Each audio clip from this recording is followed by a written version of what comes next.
Um, good afternoon, everyone. You might not have seen me before because this is my first time hosting a Crow Canyon webinar.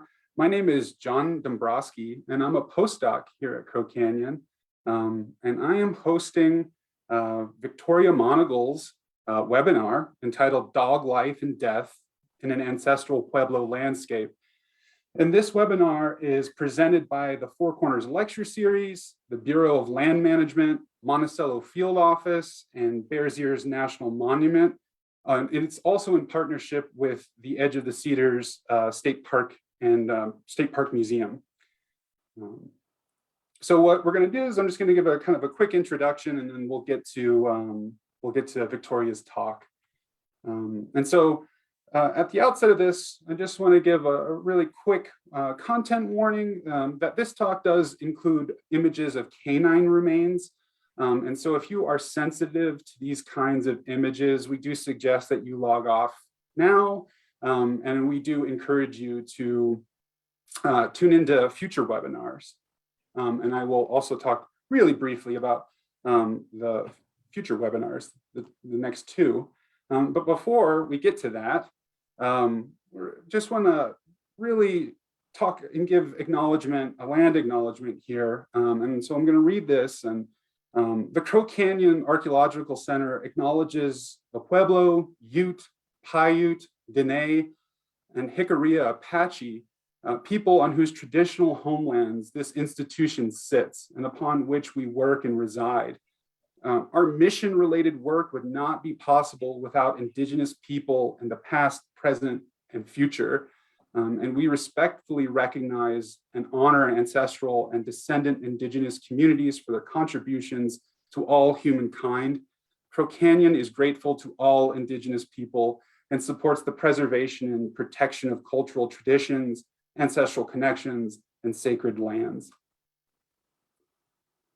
Crow Canyon's mission is encompassed with three major goals, and they include archaeological research, experiential education, and making American Indian knowledge accessible to future generations.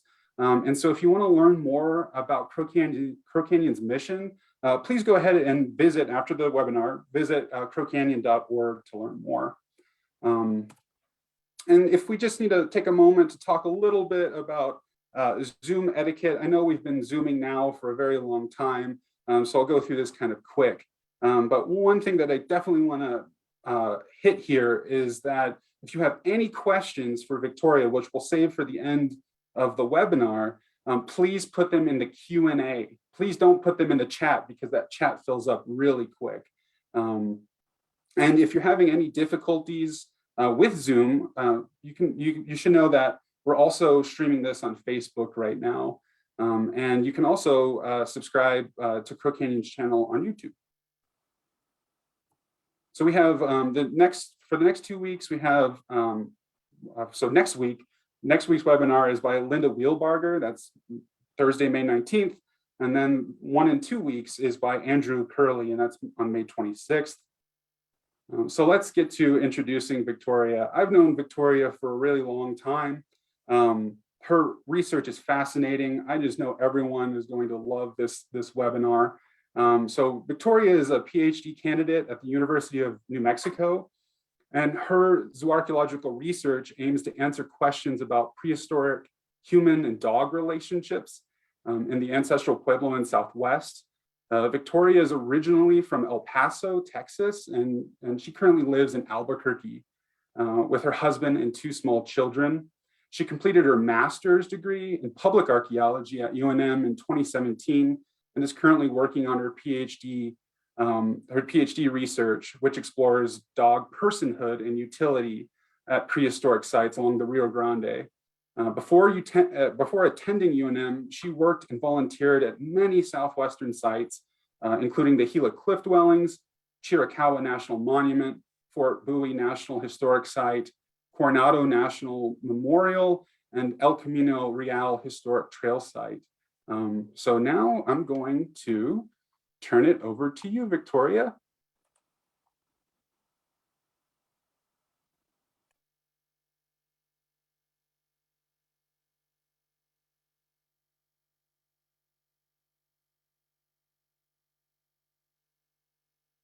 And you're muted, Victoria.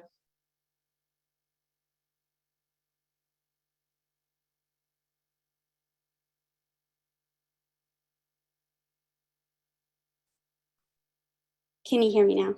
Yep, we can hear you now. Okay, perfect. Well, thanks so much, John, for that intro. And thanks for being here, everyone. I really appreciate it. And today I'm going to discuss some of my earlier research on archaeological dogs from Mancos Canyon, Colorado. And I studied this collection in 2016 at the Smithsonian Research Facility in DC as part of a reanalysis project for my master's paper. And so this research was also the basis for a chapter Dr. Emily Jones and I co-authored in Dogs, Archaeology Beyond Domestication in 2020. And although the zooarchaeological data from the Mancos Canyon dogs was the focus of this chapter, our main goals were to present and discuss this information through a paradigm that allowed for the incorporation of alternative frameworks and perspectives not usually associated with discussions on Puebloan dogs, ancestral or present. And so I'll definitely talk more about this later on in the PowerPoint, but I wanted to mention it in case anyone had specific questions on citations or on some of the data I'm talking about. And before I discuss my research on the Mancos Canyon dogs, I wanted to give a brief introduction on the archaeological dogs in the Southwest. So like John said, I started my career at UNM in 2015, and it's been 6.5 years that I've been recording every dog, canid, coyote, burial, and remains from archaeological sites. And so here's a map, and it shows the locations of these sites. And some of the patterns I've noticed, regions with the highest amount of sites with reported dog remains or burials, they tended to be those that were also just really well studied and published. There's incredible variation within sites and subregions. Other canids like coyotes or wolves, they have shown similar before and afterlife treatments as expected for the domesticated dogs. And canid importance or roles during life, they don't always match up to their interment context, how they were buried. And single burial and multiple burial events, these offer different research opportunities. The archaeological record of dogs in the Southwest isn't just limited to dog bones or burials, however. So other forms of evidence include gnawing damage on mammoth bones from a tame canid in New Mexico, dating to about 13,000 years ago. Raw materials sourced from dogs like hair, these were used to make sashes, like these sashes from Arizona. Bones were sometimes used to make tools, beads, pendants. At the top left, you can see a drawing of Los Guanagos figures. And these were ceramics that were found crushed in caches on pit house floors in Arizona. May even suggest dogs served as guardians in the afterlife. Other evidence includes painted ceramics in the Mimbres region. In Arizona, even actual footprints of a family and their assumed dog side by side from around 2,500 years ago. So dogs, like people, have occupied spaces in the Southwest for hundreds, if not thousands of years, and their roles and relationships with humans have been and are full of variation. So it's important to think about how our society categorizes dogs versus how a different culture might, specifically Puebloan. So our categories, even as archaeologists, might not pertain to the life and death history of a Puebloan dog. And so many of the interpretations that have been applied to archaeological dogs, they're rooted in these binaries, like domestic versus non-domestic, natural versus cultural, functional versus ritual. And this has created a need for archaeologists studying these dogs to categorize a dog as one or the other. But it becomes very obvious when you are reading ethnographic material, just looking through the literature and history of dogs in the Southwest, that dogs were cared for and considered, included in creation stories, but often tortured and destroyed frequently. And so this dichotomous approach to the analysis of these dogs is problematic if our definitions and categories aren't leaving room for multiple roles that transcend these binaries. So by using a landscape paradigm, we can consider how dogs fit into societies as members of a pueblo, rather than just animals with limited or fixed roles. And so mostly what my research is now, as John mentioned, is approaching dogs as non-human humans in a community with personhood. But anyway, this landscape paradigm, this is a term that describes a dynamic space generated by interactions between humans and their environments. And dogs, before and after death, were part of this landscape.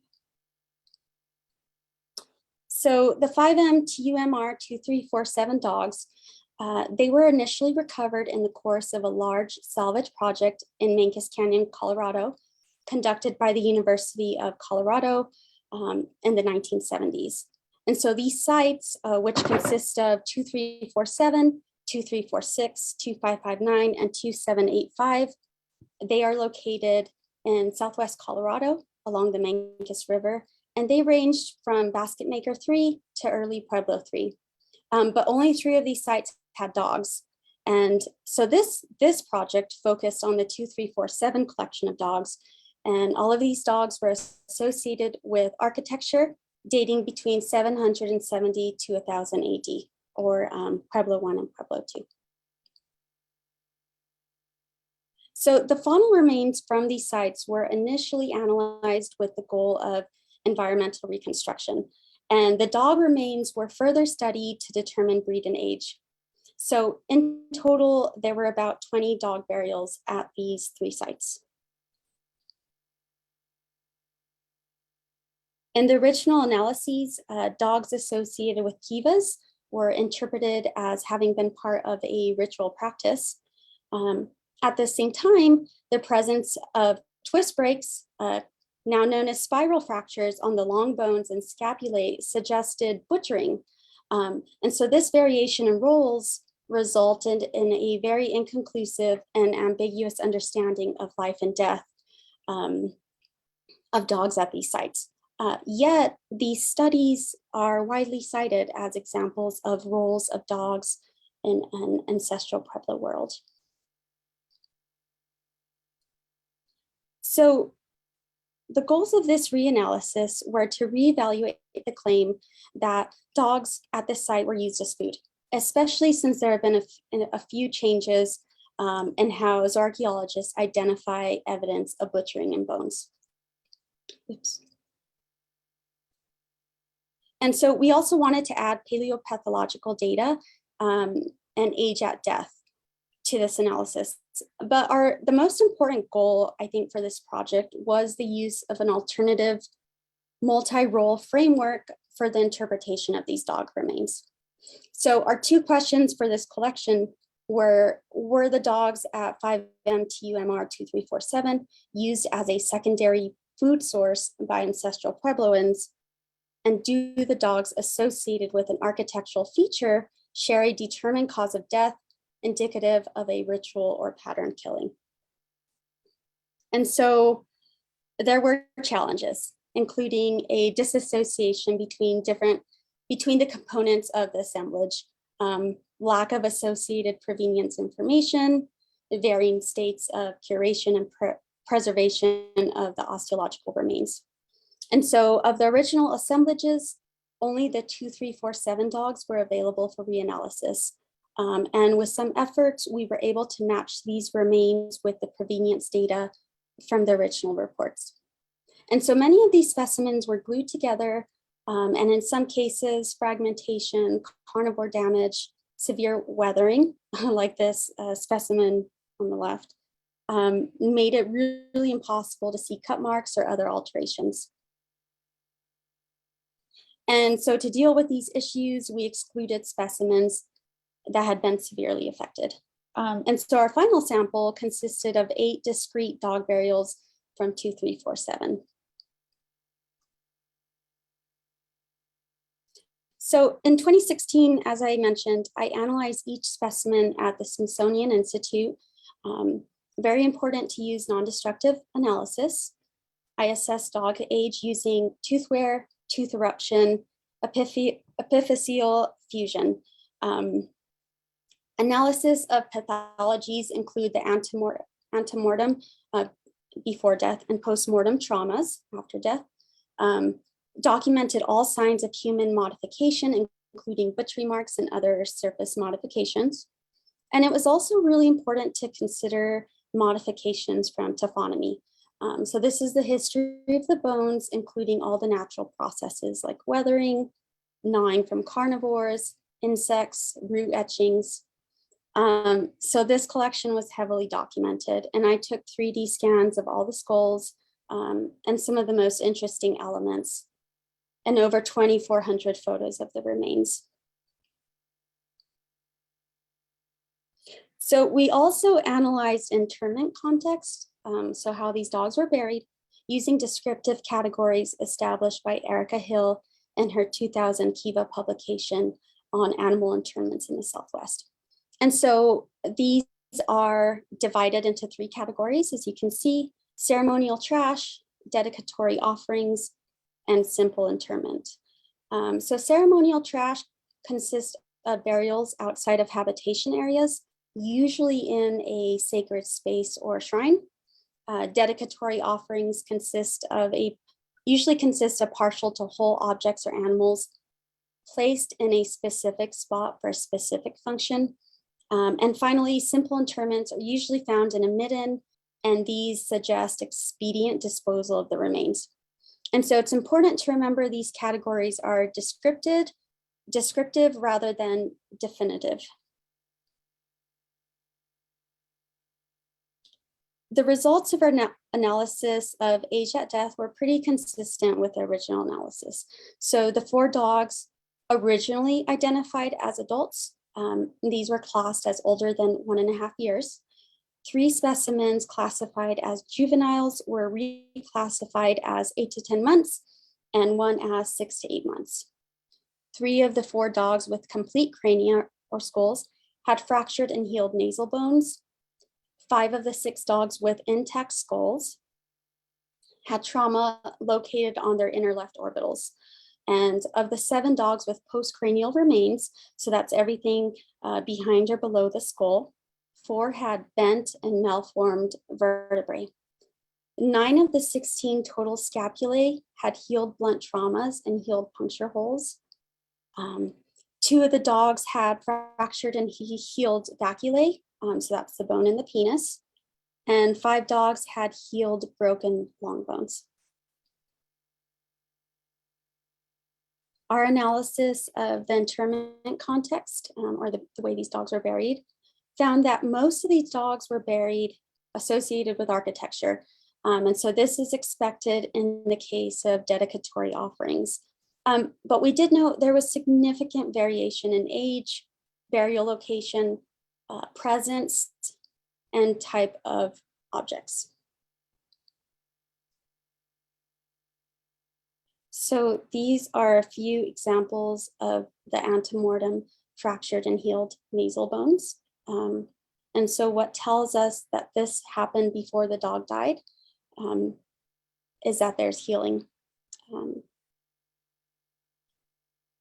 Here are a few examples of the traumas on the inner orbitals of the dogs.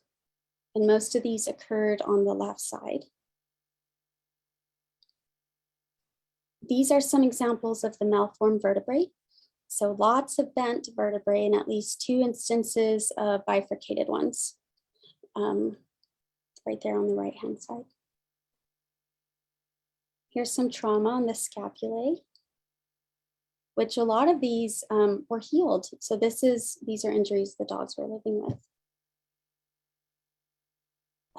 One of the juvenile dogs exhibited parallel striations on the skull and on both scapulae.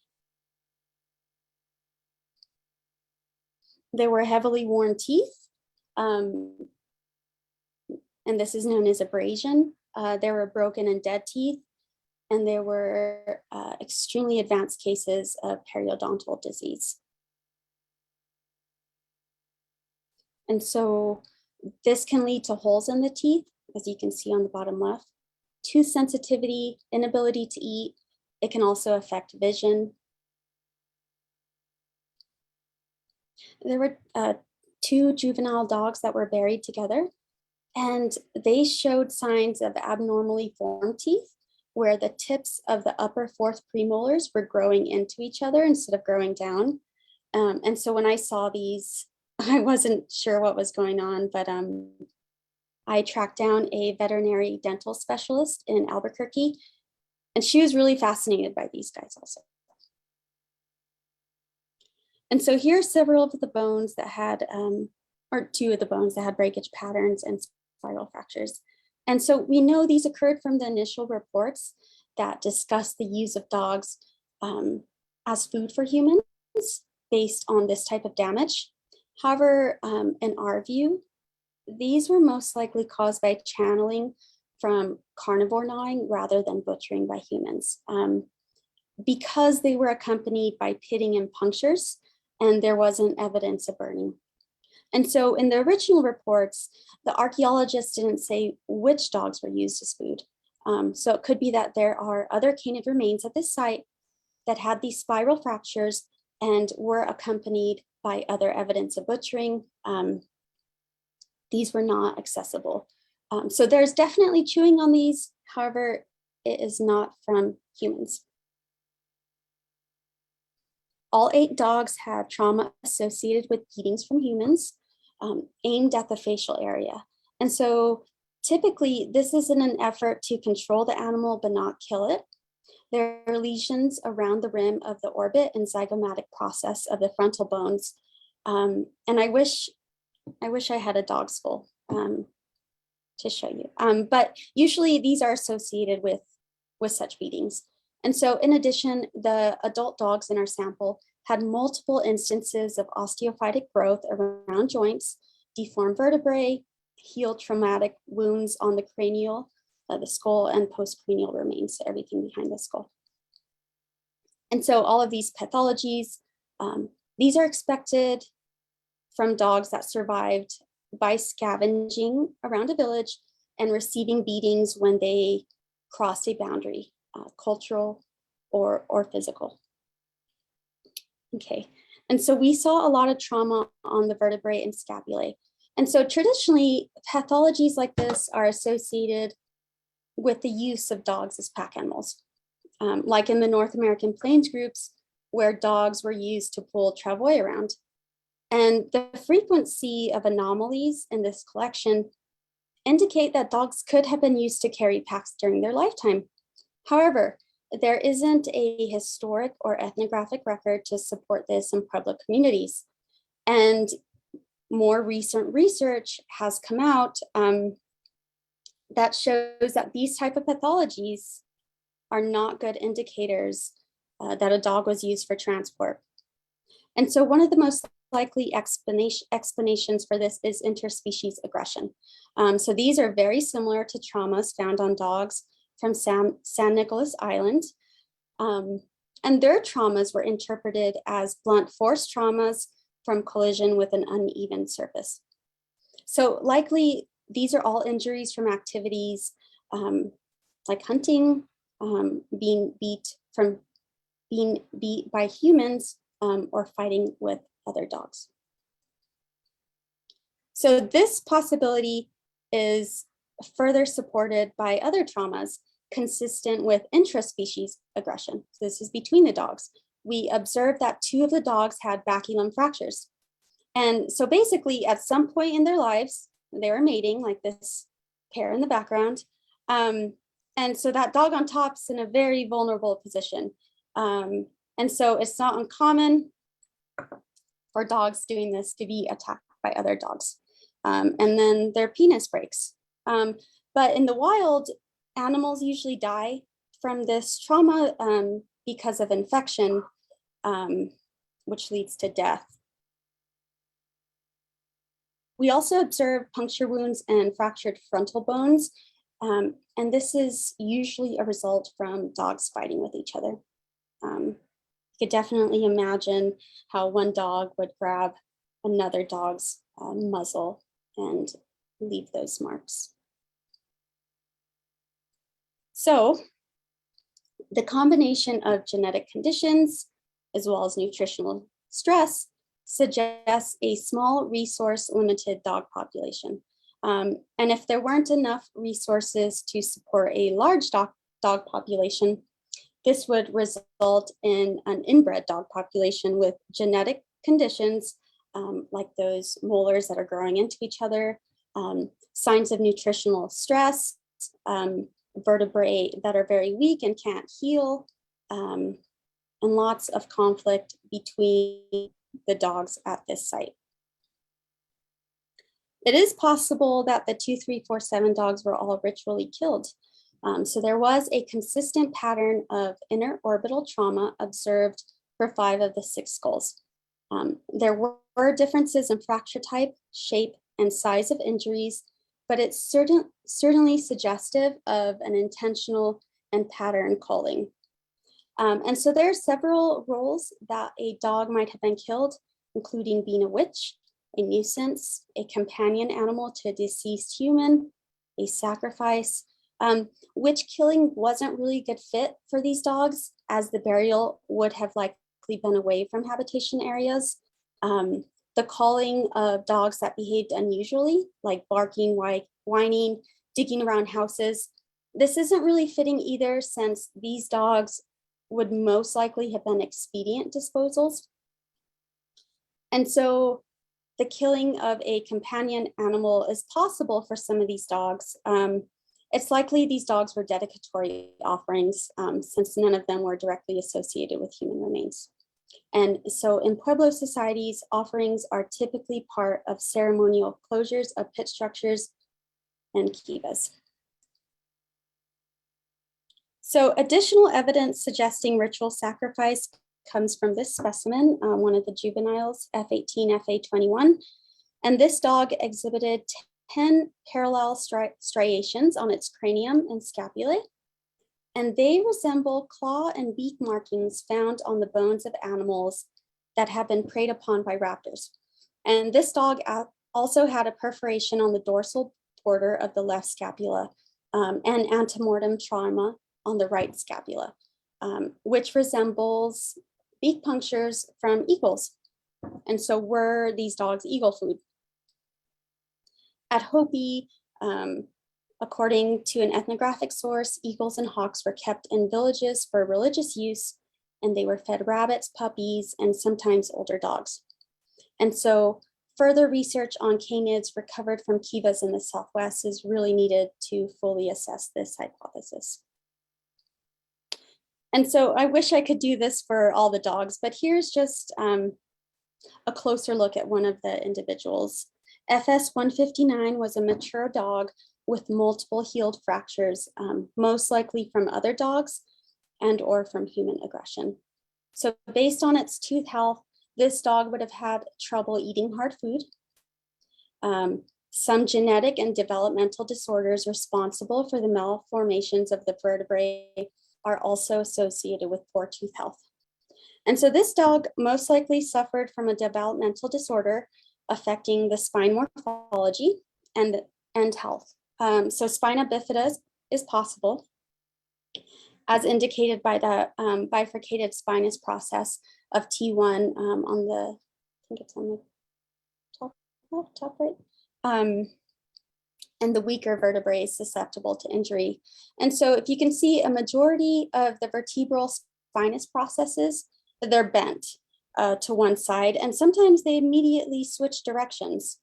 And so on the, I think it's the top right, the T7, it shows signs of a healed fracture on the spinous process. And there's also tail trauma indicated by the two fused caudal bones.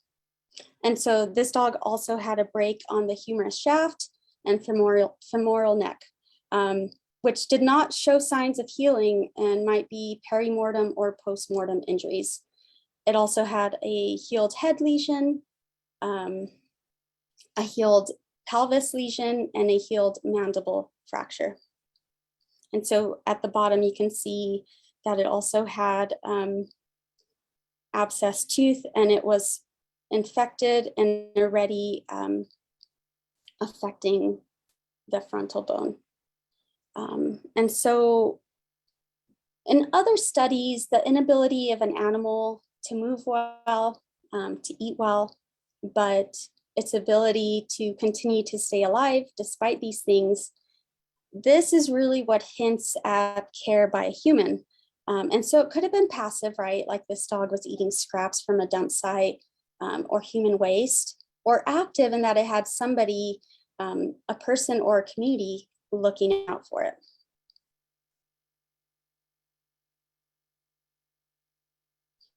So in conclusion, the Mancos canids were unlikely to have been used as pack animals.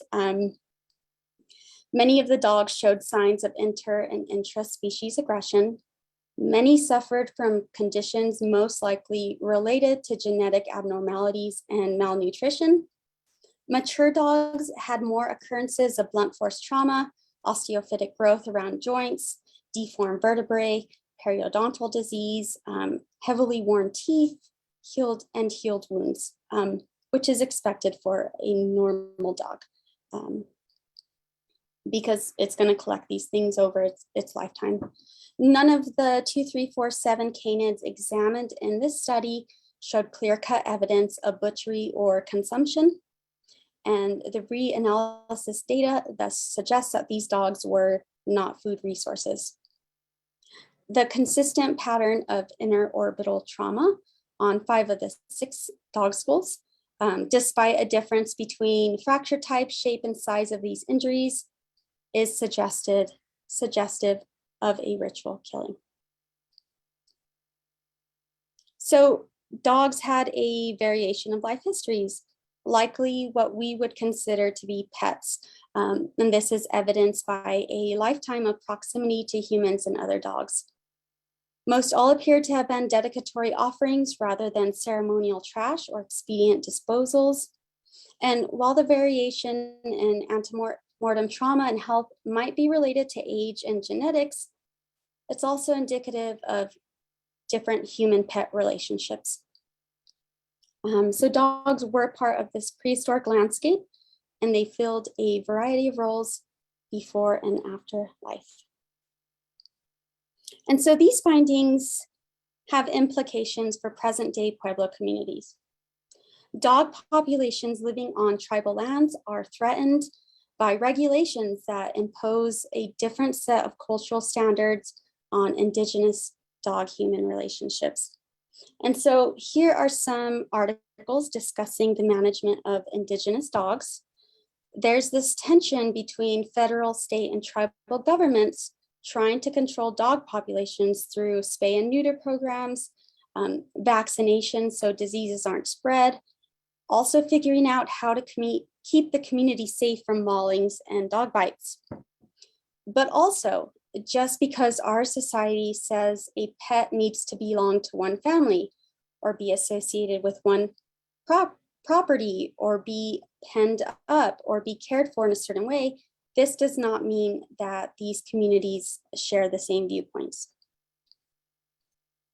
So understanding how dogs function within past Indigenous communities, it could support a more cooperative and culturally respectful approach to the management of dog populations on tribal lands today, while simultaneously promoting dog welfare. And so for this project, it was a priority to document the dog collection as best as I could, since it was on its way to being repatriated. And so 3D scanning not only preserves the data, which can give us information about like dog size, head shape, maybe breed type, but it's really important that this data is non-destructive, and this is especially important when working with sensitive material. But the cool thing is that these data can be compared to other 3D scans from dogs all over the world, and 3D geometric morphometrics. That's really big right now in discussions on dog domestication. So this is something I want to make sure to do with all the canid collections I work with in the future. And so finally, this project used information from archaeological reports and a huge inventory of descriptions from ethnographic material.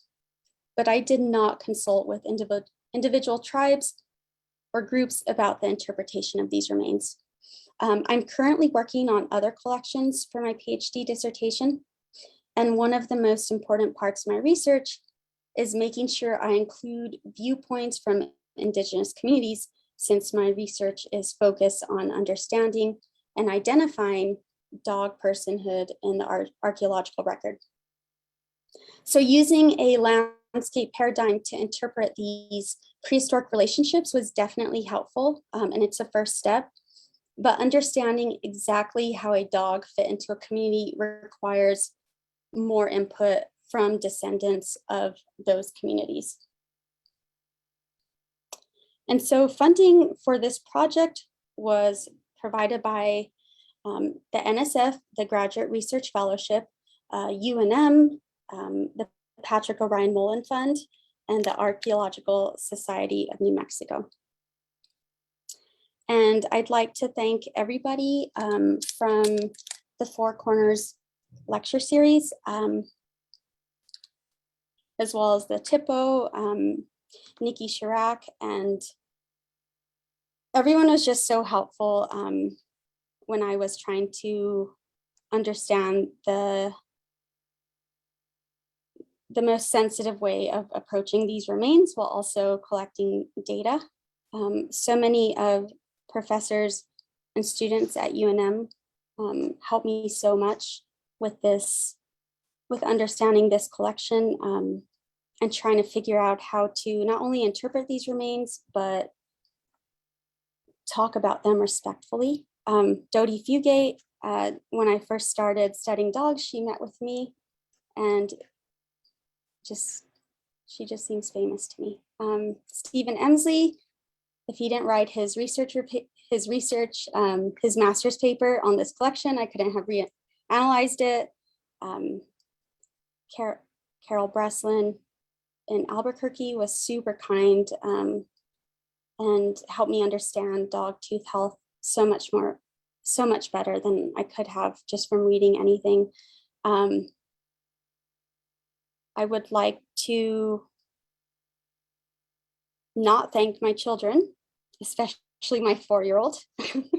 And if anyone has any questions, wants to talk about dogs, or wants to read this chapter, here is the citation information as well as my email. Well, I know everyone's clapping their hands right now, Victoria. We have some questions in the Q&A chat that we'll get to, and I'll kind of try to go systematically through them.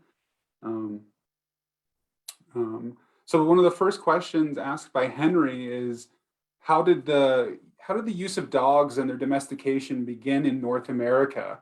And was it brought in or did it originate here? I mean, I think the consensus is when people came, so did dogs. But for archaeologists, it's been really difficult trying to understand their exact roles or when they necessarily showed up, because dog burials weren't practiced, right? Because human burials weren't practiced when people first came. And so that's a hard one. Dogs really started being buried when people did. That's after thousands of years had passed. So I think that's just a question that so many archaeologists are working on. And a lot of it, a lot of their knowledge is based on DNA, just tracing genetic family lines from present dogs. And so that's another reason I think that the study of indigenous dogs is so important, is trying to understand the origin of dogs in the Americas, for sure. And it's hotly debated. It's really tough to, it's Yeah, constantly changing. yeah, because there's different criteria according to who you talk to about what Well, yeah, domestication for a dog means. right. One of the other questions that Henry had was, and you touched on it, was about dog use in transportation. And so you touched on that, but I kind of want to piggyback off this question a little bit. Was, you said that some of the traditional osteopathological, the shoulder conditions are poor markers for transportation. Are there any better ones for osteopathology wise for dog and travois use? I don't know if something has come out recently, but what I was referring to is a study that compared the vertebrae from dogs that had been used to carry that had been used as pack animals, dogs that hadn't, as well as wild canids, right? And so what this study found, and I can give a citation too, I just have to look in this chapter, is that there were kind of equal amounts of these pathologies on all vertebrae from all dogs, even wild canids, that definitely weren't pack animals. So I think that archaeologists that are trying to understand if an animal was used as a pack animal have relied more on maybe ethnographic or historic references, or even other materials like I don't know. The leather doesn't really preserve well either. So I think mostly people just rely on like the historic and ethnographic record. Yeah, pretty tough to see potentially. Be interesting to think of some different ways. There's some other questions, a lot of questions about DNA and dog breeds, and we could like relate all of these things. So some of the questions were like, have you done DNA analysis? And I know that the answer is no. Right, for sure, it's destructive. Right. Could you talk a little bit about your decisions to do non-destructive analysis a little bit? Right, so my research aims at finding how a dog fit in a community. Naturally, that means this dog had some type of personhood. And it really isn't okay to use destructive testing on a person. And so for my research specifically, it is not okay for me to do destructive testing if I'm arguing that these dogs were people in a community, non-people people. But that being said, right, and you touched on it in the last bit of your talk, was talking about geometric morphometrics and how that's kind of come into play. Can you foresee incorporating, in the future to get at maybe some of these different things with dog breeds? What's the literature like with getting at dog breeds? In the Southwest, a lot of the literature does talk about dog breeds. There's like 4 or 5, but this is based off of like traditional measurements, but these can vary from archaeologist to archaeologist. So I think actually what really needs to be done is having some type of framework to determine breed in the Southwest, because there just isn't one. It's based on like these descriptive categories on, this dog looks small, so it's a small Indian dog. This dog looks bigger than the small one, right? But I'm sure that this geometric morphometrics could tell more about skull shape, because hair really isn't, or fur isn't preserved. Yeah, I think the geometric morphometrics is really the future of understanding domestication as well as dog breed. Yeah, and it sounds like what you're saying is, we need a really good baseline though in the Southwest specifically to understand this, and so maybe using some more known collections and getting at that. I wonder. I know there's some dogs that were recovered from, say, caves that are desiccated, right? And maybe doing CT scanning on them would be a good way to get that 3D skull. And anyway, I'm just kind of going off. It's really interesting to think about. So Marilyn asks, regarding a specific specimen, FS159, where was it relative to buried children? So the notes just didn't say. Okay. Let's see, how can I get back to, right? And so when I'm reading through dog notes in these old archaeological reports, I'm like, why didn't you include more details? That's so fascinating. Right. But from what I could tell, the archaeologists made it a point of saying that these dogs were not associated with human burials. So I'm guessing dog fill humans. You can't exclude it because space is different for different cultures, right? And so if there's a few layers of dirt or other things in this kiva fill, to us, maybe that means they're not associated, but there's always a possibility that maybe this dog was part of their family somehow. There's no way to know though, especially using these older notes, I think. Yeah.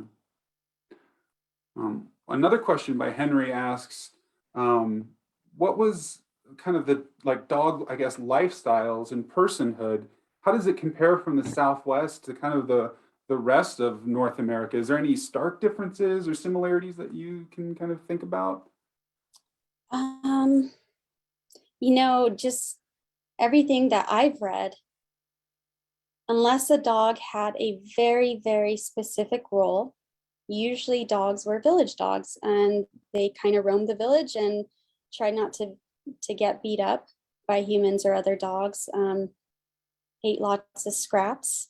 And in Mexico, there's a tribe of the Tanique Indians, and they did have village dogs, but they did have a role for dogs. So whenever, they needed some baby poop gone, they'd call the dog in, and that was their role, is eat the baby's poop.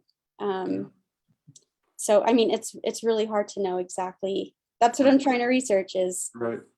So what are these dogs doing during the day? Why are they getting beat on so often and such?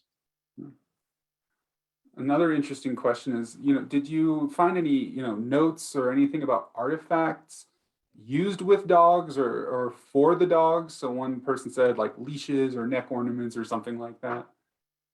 Yeah, all of those do not preserve as well. And I think especially working with older collections, even if they were associated, they might, no other material was included in this bone collection other than the bones. And so that's all information I really want to know also. It's just comes with the territory of working with older collections, I think. Right, yeah. Another really good question by Christina is, so in your current research, can you describe a little bit more how you interpret the term personhood relative to dogs? Yeah, for sure. So still using a landscape paradigm where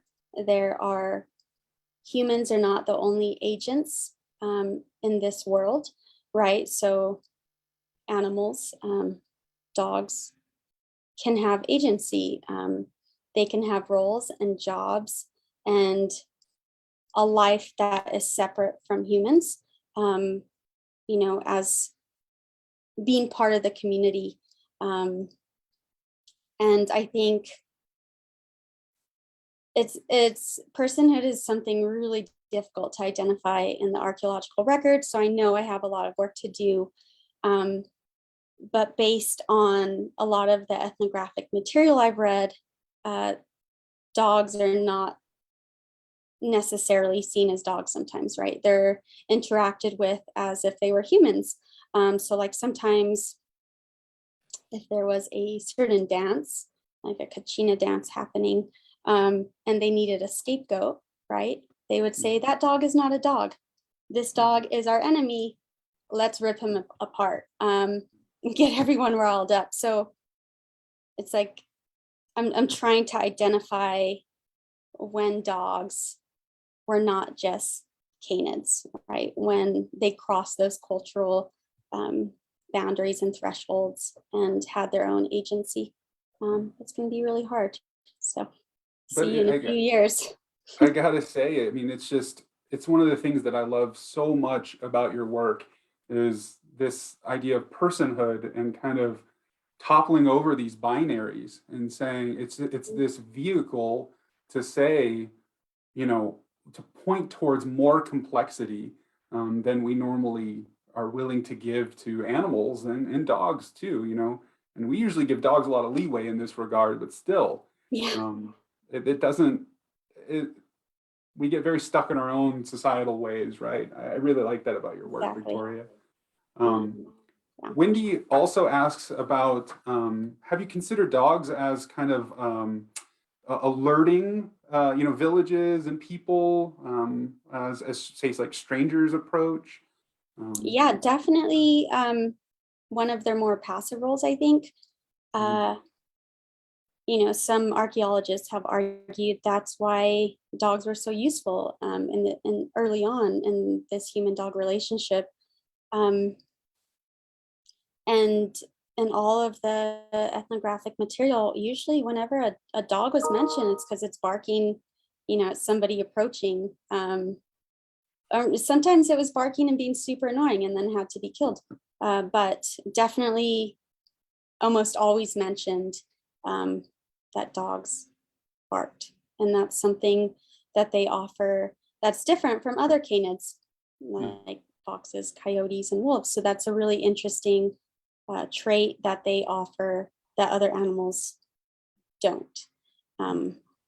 Although it could also hinder, right? So like in the plains groups, if they were going to go on a hunt, they would tie their dogs up and tie their muzzles shut so they wouldn't bark because then they alert the animals that people are around. So works both ways, I think.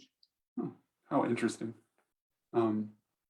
Another question is, how often do images in your experience, do dogs appear in Pueblo artworks, including petroglyphs, pottery, murals, etc.? Is it common? That I've seen, and honestly, personally, everything looks like a dog to me. But I think that a lot of times the most obvious dogs that show up is like during hunting scenes. When the people are on a horse and there's dogs on the ground and they look different from the other animals that are being hunted. So there's a way to tell them apart. But when it's just a scene with animals, a lot of the animals look similar, 4 legs and a head and a tail. I think when it comes to like membranous ceramics, what I've noticed is that the wild animals don't really tend to have toes, and the paintings of dogs, they have little toes on their feet, and so that's how I've been able to distinguish. But there's really, I don't know that there is a publication out there that identifies dogs and pictographs, petroglyphs specifically, like based on this is what a dog will have when it's painted. So I mean, but that is really interesting. It would be really cool to be able to figure out what are dogs and what are other animals. Gotcha. There's a really great question here that's by Jay Cater, and they say, so in the Mancos Canyon examples I've encountered in my own investigations, these animals serve as proxy ritual sacrifice when a village is abandoned. So have you specifically tied these animals to the abandonment of not just structures, but whole villages? Have you thought, has that been done? I mean, I guess you would need a site where the entire village was closed. I don't know. I don't know if I've come across that because all of these dogs that were in different kivas, they date to different times. So it's different events. I don't know if I've actually come across in the literature like an entire site or community shutting down and where dogs were associated with. Most of what I read is because there's a dog in it, right? So I'm sure that has happened when maybe dogs aren't there, maybe with turkeys. But I definitely agree that dogs 100% were used as proxies a lot. Yeah. I mean, I guess you would need like the last cutting date, right? Say from the village, the community where you're at, and tying it to these different kind of structures and things would be really interesting to look at those kinds of difference between the patterns between closing of structures and offerings for structures and offerings for something at the village scale. That these issues of scale. Oh, sorry, someone's trying to lock me in the attic. Okay, well, okay. We've only got a few more questions. It's 2 more questions. Hello. Yeah. Hi. Okay, I'm just giving a lecture. Oh, I'm so sorry. Good. You're the last person? You're the last? Yeah, good. All right, the alarm is not set. Okay. The police come. Two more questions. What was the average size of these dogs? So we say there's kind of the big and small versions of these different breeds. How big roughly? Small to medium. Yeah. Okay. So like the big one was, let's say, just like what kind of dog size? Most all of them were just like these small to medium dogs, and the puppies were just like the smallest, but even for a puppy, they're just like general small medium. And so that's one of the things I'm saying, like it's hard to, if you don't have a category to fit it in, it's hard to give it a description because you look at a dog and say, okay, well, that's bigger than a Chihuahua, maybe like spaniel size, small medium. It would be nice if there was like some type of framework I could use. And the cool thing is that Emsley included measurements for all of these dogs. So in the future, maybe the use of these 3D scans, the use of his measurements, the use of my measurements can be used to determine maybe breed or maybe a more specific size. But yeah, these are all, there wasn't one that was like really big, like, well, that's a big dog or that's a really tiny dog. It's just like, okay, they're all like medium, small dogs. And then the last question we have is, could use as hunting dogs explain any of the trauma that you've seen? For sure. Hunting dogs get beat up a lot. The thing with hunting dogs, though, is they're not, they usually die while they're hunting, and they're usually buried, where they died. And so in other cultures, sometimes dogs that were really good at hunting and just happened to not die in the field are buried at the site. And yeah, all of these dogs definitely had injuries that a hunting dog would have. It's really hard to distinguish between some of these injuries, sometimes from another dog or from, like a mountain lion. But definitely in the ethnographic record, dogs were used at some pueblos to hunt bears, to hunt mountain lions. So it's a possibility for sure. Gotcha. Well, this is about the time to wrap things up. It's been about an hour. Everyone has just said in the chat how much they enjoyed your talk, Victoria. It's so interesting. Thank you so much for taking the time to give us such an excellent webinar. And thanks everyone for attending. Yeah, thanks so much. I super appreciate the invite. Means a lot. Thank you guys. All right. Taylor, are we good, you think? We're good. We'll see everyone next week. Okay, see you next week. Thank you again, Victoria.